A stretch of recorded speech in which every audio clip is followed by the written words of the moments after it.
Hey, I'm Eno, My name's Jason. and this is Go Build It. So today, I think we're going to pick up where we left off last week, just with a review of the website and how it's currently functioning.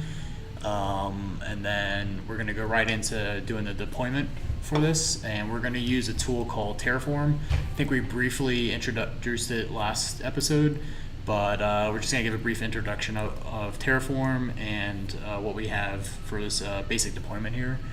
And then do a deployment, get the website deployed, and then maybe if we have time at the end of the episode, do some DNS stuff just to get all the DNS set up for the website. Cool. So, what does our website look like? It's been It's been a week in human time. Yeah. I forgot what it looks like. So let's do go run main, I think. We have some background sax music for you guys today. I don't know if you can hear that. Localhost 8080. So there Right, it is. Sweet. That looks cool. Cool. So, Terraform. Yep.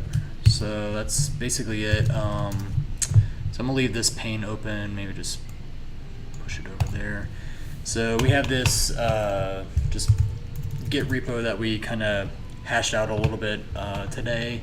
So just Mile High Gopher's deployment, and inside of here we just have a few Terraform configuration files. So I guess we could just start at the main and then drill down from there. So, from like a high level, I didn't know about Terraform until you told me about it. Yeah. And what I'd been doing was creating VMs on DigitalOcean, for instance, from scratch every time, SSHing up. I mean, really stupid, not doing it the right way at all. And Terraform makes that so much easier. Yeah, I don't really like using UIs for interacting with cloud stuff. I feel like that is prone to like human error, and it makes it to where it's not reproducible. Your deployments are special snowflakes that are just living out in the cloud, and if anything goes wrong, like, you know, the one guy who set everything up has to be called in order to understand what's going on. Whereas with Terraform, not only does it give you a clean interface to all the different clouds, whether you're using DigitalOcean or GCP or AWS or Azure, it has a consistent paradigm, so it's easy to understand and use with all these different clouds. So you have the consistent interface, but you also get the reproducible builds. So if you want to change a few parameters and have a secondary deployment for like staging or something like that, it's pretty trivial to do things like that. All right, well, let's take a look at main, right? Yeah. Every Terraform deployment is going to have like some file or some number of files that like describes your infrastructure, right? Yeah, the .tf files are basically just declarative configuration. It's in a language called HashiCorp configuration language, which is just basically, it resembles Nginx configuration, if you're familiar with that. It's really easy to pick up once you get used to it. So let's just start on main here. So the first thing that we, let's start with providers. So usually you have like a provider TF, and in here you declare which providers you're using. And basically providers, they can take in arguments in these braces here. So you can say like my token for the API is foobar. That'll authenticate you with the API. Or you can just leave it off and it'll use the default environment variable. But these providers provide resources that you can then use to create your deployment. So in theory, you could have some stuff deployed on GCP, some stuff deployed on DigitalOcean, some stuff on AWS. And not only in theory, like in practice, practice. people do that where they'll have like a third-party DNS hosting, and then they'll have their deployment in GCP, and the IP addresses for the machine, for the floating IPs or the load balancers in GCP will be fed into the resource for like a third-party cloud provider, and then those resources will be updated. So you can kind of unify your entire like multi-provider deployment into one like single That's set of super files. cool. Yeah. Super cool. But for this one, we're just doing a single provider, just one little VM. So that's the provider, and then let's go into the main here. And the main has a few different types of things here. We have resources, we have data, and we have output. So we'll just start at the top here. The first thing we do is we create a resource. We declare I want a DigitalOcean SSH key. I give it the name of MHG. That's what we're giving it here. So and this name is like how you reference it elsewhere in Terraform. It also has a name, and this name is more like the name that you would see if you went to the DigitalOcean UI, the name that would appear for the resource there. So this, usually I just hyphenate these, but the names for the Terraform resources, I'll use underscores just because that seems to be the convention. So you can see here we have some weird syntax here.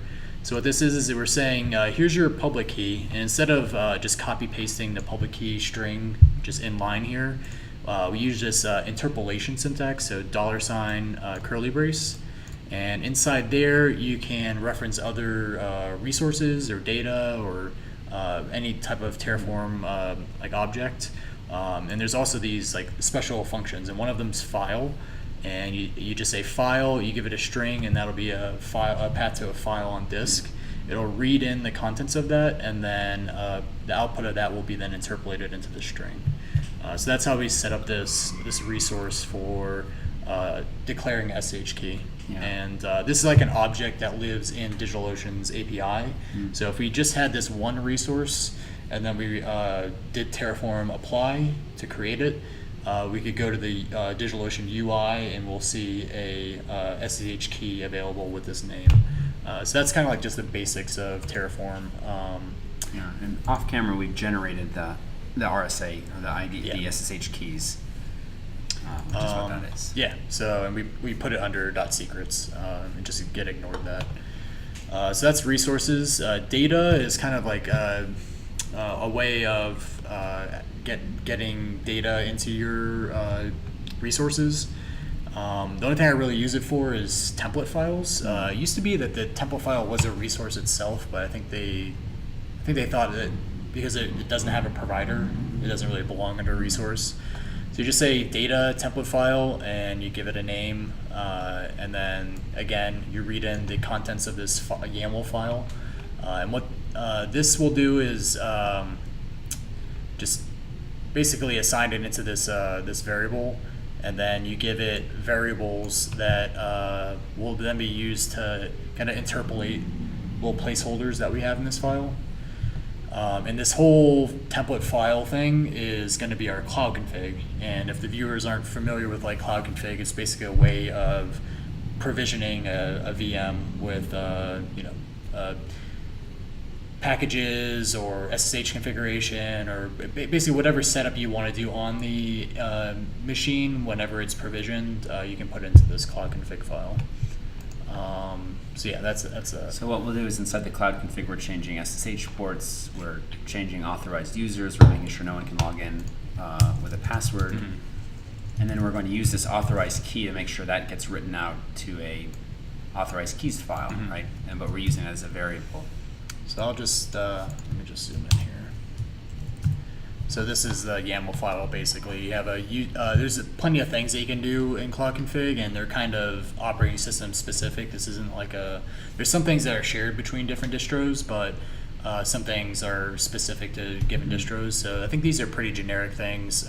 Creating a user called MHD for Mile High Gophers, setting up a SSH key to be able to SSH into that user, setting its sudo permissions, its group, and what shell to use, and then we do those site commands that you were talking about just to kind of lock down SSHD a little bit, and then restart SSHD.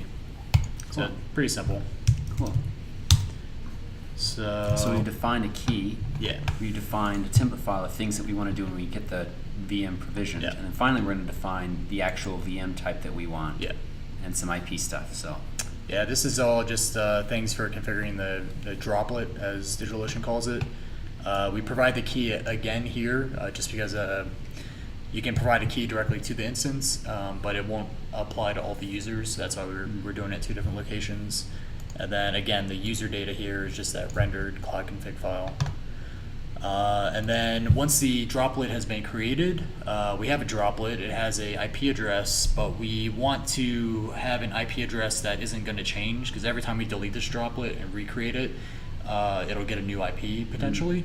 So what we do is we create this thing called a floating IP in DigitalOcean speak, and what that will do is just give you a static IP that will not change over time, and you can detach and reattach different droplets to it. I think it's only a single droplet that you can have attached to a floating IP.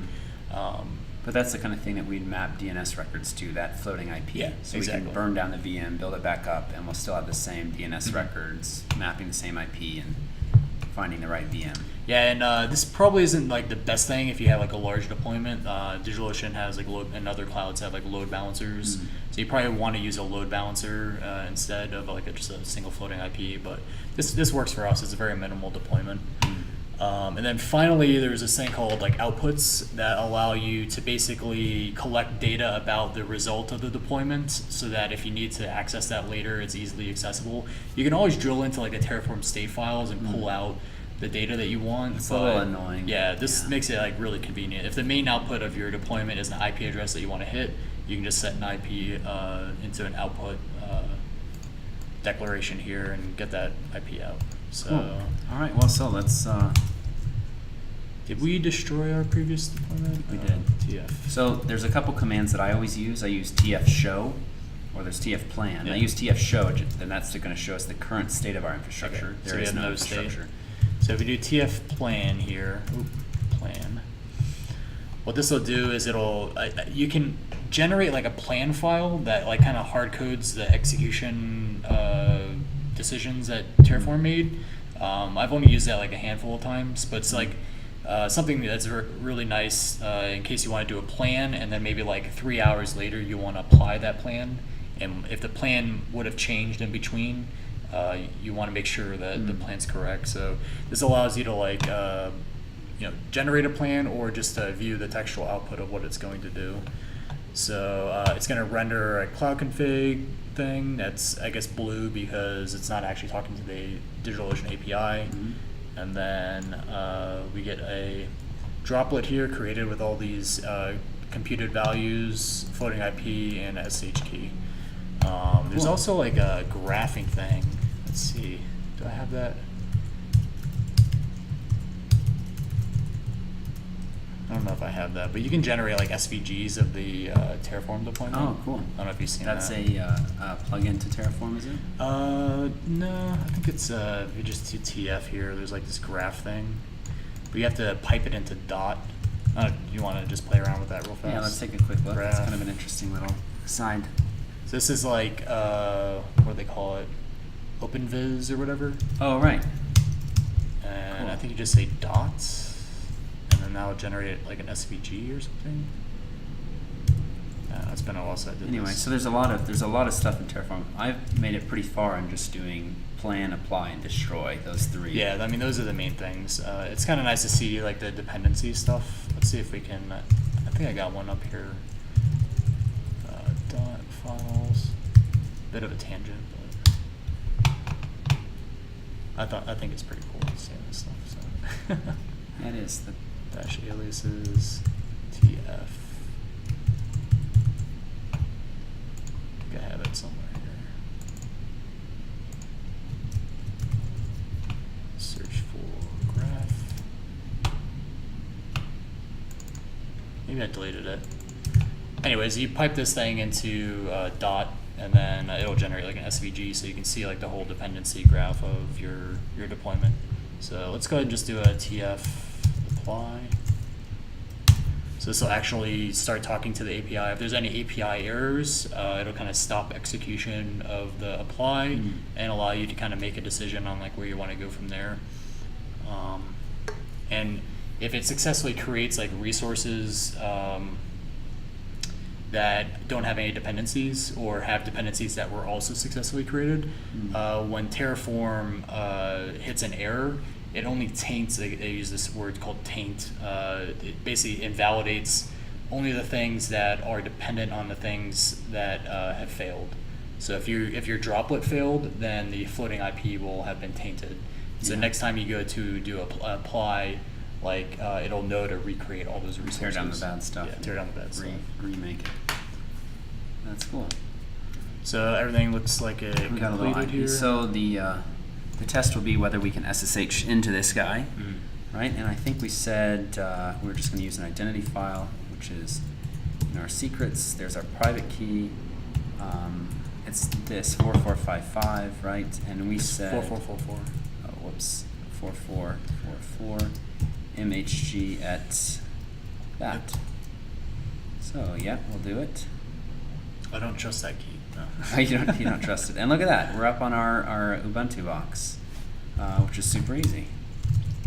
Yeah, so we're running up here now, so I guess you want to compile the binary and then ship it up? Yep, let's do it.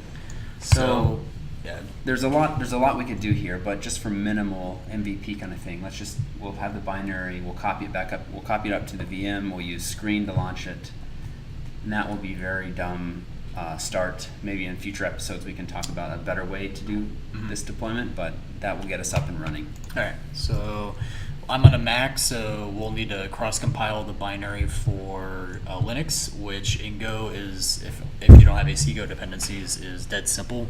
You just say go os is equal to Linux. And then you can also give the architecture. I think we're both the server and the machine that we're working on are both 64, AMD 64.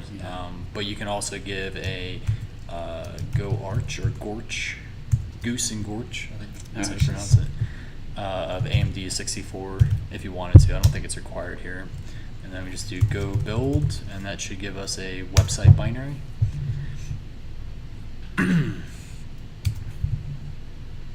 Does take a little bit longer when we're cross-compiling. Does it? I've noticed. Yeah, the builds usually don't take this long. It might be that we've just got this screen. Is it that Go casting. bin data stuff that we added Possibly. last time? Yeah, also might be the OBS over here that we have. Anyway, Or maybe taking up all our CPU. Did work. All right, so now if we do file, I think, of website, you could see it's a ELF binary, which ELF is the object format for Linux that Linux uses. So that if it said Mach O, then we would know that we would have a Mac binary. So we know we got the right binary. So let's go ahead and SCP that up. So I believe that's under. There on the left, we're still in the VM. We're still in the SSH section. I guess we could just. Oh, are we? Yeah, let's go ahead and kill that. Let's go ahead and just copy this over to here. And then do SCP. Can you give -I to SCP? You can, but you got to do dash or capital P for port, which is a very small and annoying difference. So we say we want /website up to this place, and I think that'll just land it in the home directory, Yep, right? sounds good. So let's hop back up here, see if we got our website binary. Doesn't look like it. Let's say :// permission denied public key. Lost connection. Oh, let's just double check our SCP usage as possible. Oh, I'm saying .secrets, but we're in an entirely different directory. Oh, I see. Let's go back over to here. Just trying to simplify things. This will be projects mhmile. Hi, Gopher's the fun. Yeah. That looks better. Cool. There we go. I wonder why this first one just like failed silently. Yeah, that's kind of weird. It's like, yeah, nothing happened. Nothing happened. So if we do ls here, you got website. And so if we just run website right now, and then let's see. Oh, interesting. Huh. That's Oh, the so we file didn't directory. bin data the templates, so Yep. they're still being read from disk. And I think you do that at init time, Yeah. if I remember correctly. So we could just copy over all the templates as Yeah. part of this, but it'd probably be a good idea just to do go bin data on the templates as well. That way, whenever we go to init the binary, we're just reading out of the binary's data instead of reading off a disk. Yeah. Yeah, it's the one, I think it's the big decision when you're adding static assets to a Go program. You can either have it on disk with the Go program, which you run into stuff like this, right? We didn't copy it up. Or you just put it all in the binary, which is much nicer. So I'm just going to go over to /srv mkdir mhg website, and then I'm going to move, actually this will be under mhg website into here. So we have our binary here, should be executable. Let's move that under HG website. And then we'll copy over all of our templates here, which were under, you said UI templates. Is that it? I think so, yeah. And then let's go ahead and SCP all those guys up to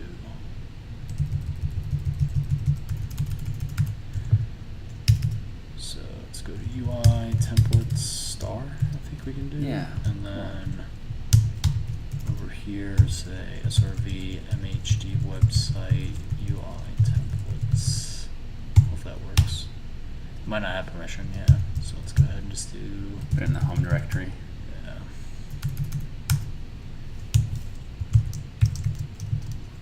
I think it's only 2 files, right? Yeah. So let's go ahead and copy the MHG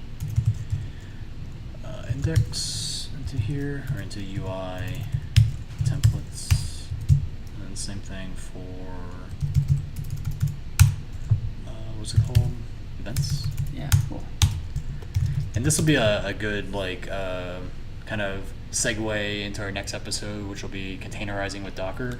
Yeah, right. Because, like, you don't want to do all this stuff For when you're deploy. deploying. Yeah, this is crazy. I mean, it's kind of fun to know how to do it, and for minimal setup, it's good to do as well. But yeah, this is crazy. It's totally crazy, especially nowadays. So if we do tf output, we can get the IP address here again, and it should be listening on 8080. So let's open up our browser here, go over to 8080, and does not want to connect. Let's see, we got. Oh, we're listening on localhost. Yeah, so it's localhost. So do we have a? I don't think we have an argument for. So let's fix that. Yeah. Let's make our project a little bit more operable here. So I'm gonna blow. Oh, that's what happened. That's what happened there. Yes. All right, so let's blow away our website binary and go into main. We'll just pass this in as like a flag or An environment variable, flag, whatever comes faster. so. I like using environment variables. So I think for one-off things like that, it's really nice.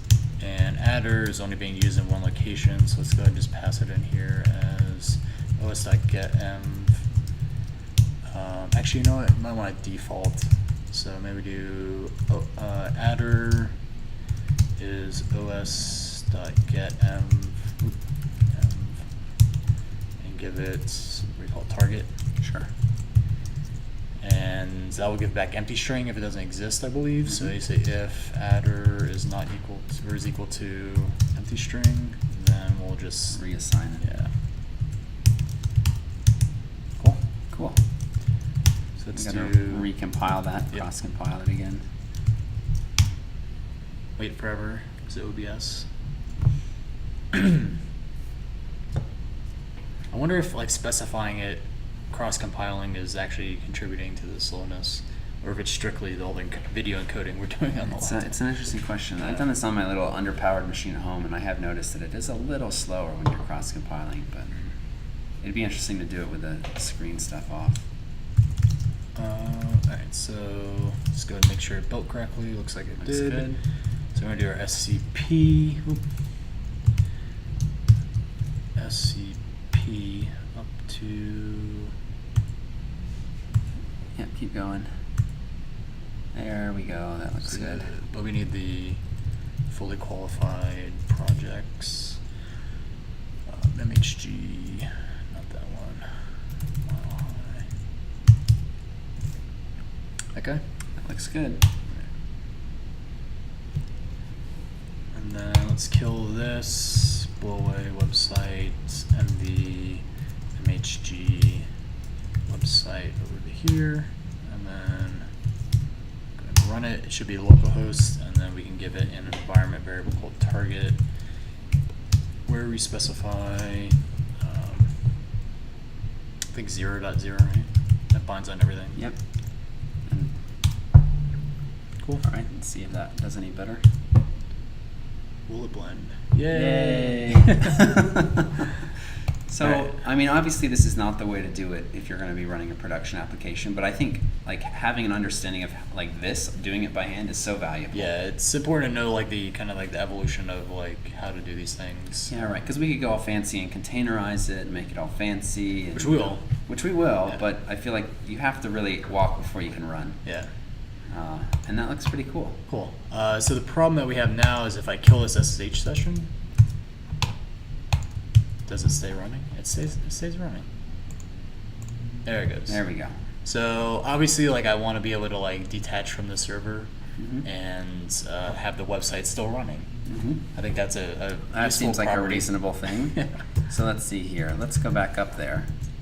And, oops, didn't mean to do that. That's a keygen thing. Yeah, I do not want that. Let's see here. There's SSH. It might be in the paste buffer here.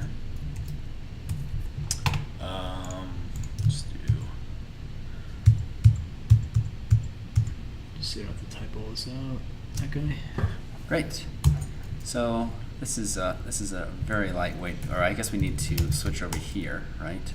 Yeah. And then we'll start a screen You session. want to do screen or TMUX? I thought we. Oh right, we're gonna do TMUX. TMUX is cooler. TMUX is way cooler.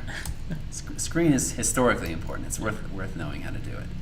And it's over here in this SRV thing, right? Yeah, and then just website. So we'll just turn it on, and we'll change that target back to 0.0.0. Oops, not that. .0. And there's no reason why we couldn't put this on 80, right? Yeah. Just missed a 0. Set at 880. So we turn that on. We come over here. And then just hit the IP without the port. Yep. We can just default that. Cool. There we go. Looks pretty good. Now I can do my TMUX incantation and disconnect from the SSH. Oh, I guess I'm. So TMUX and screen, just in case viewers don't know, are both ways of kind of detaching a process from the SSH daemon. So normally when you SSH up to the server, your bash process is a child process of SSHD. So when you run screen, it kind of like hoists it up to where it's no longer a child process of SSH. It's a child process of screen or TMUX. And then you can detach from those sessions and then reattach whenever you want. Yeah, yeah. But there we go. We got our thing up there. There's a lot that we can do. We can do DNS entries. We can do containerization. We can make sure that our process is being monitored properly rather than just running it through TMUX. So right now, if the binary crashes for whatever reason, the whole thing's gonna. I mean, just hit the this dirt. program's like solid, so I trust this to not crash. But and we've got adding the templates into the binary, so we don't have to copy paste any kind of HTML. So maybe we add those for like a later. Yeah, let's add those for kind of to-dos for our next episode. Oop, I already have this thing open. So let's go ahead and we did all that. And then did you want to try to do the DNS? I think we got some time. Yeah, let's see if we can quickly put it together. So we wanted to put templates into the binary, and then next episode containerize the binary for deployment. And it has all sorts of implications, like how is it running in the background? How are we gonna? What does it deploy look like? On and on and on. And then finally, we want to have some type of like monitoring. Yeah. We'll say deploy Docker container with maybe use systemd. Yeah. To keep things running. Cool. Cool. So let's do the DNS stuff. So we can stop doing this IP address thing. Yeah, so let's see if our DNS is active. We set up our name server records before we started, but we don't know if they propagated yet or not. So if we do dig plus trace of milehighgophers.com, this will actually go to the root name servers and like recursively walk through to find like everything. So nothing's cached in this type of query. You can see it's resolving to ns1.digitalocean, ns2, and ns3. So those are the proper name servers that we wanted. But let's see if we hit our local resolver, if it works. So obviously there's no A records, so we have to say ns. I don't see any NS records, so how about we go ahead and just get the resource set up, apply it, and then see if it just works. And if not, we can just hard code it in etc host for now. So let's go ahead and say, I think we'll just keep it under main. It's pretty terse here. Maybe above output here, we say resource, and I'm gonna have to know the name there. We'll say milehighgophers.com. And then if you go to Terraform, DigitalOcean,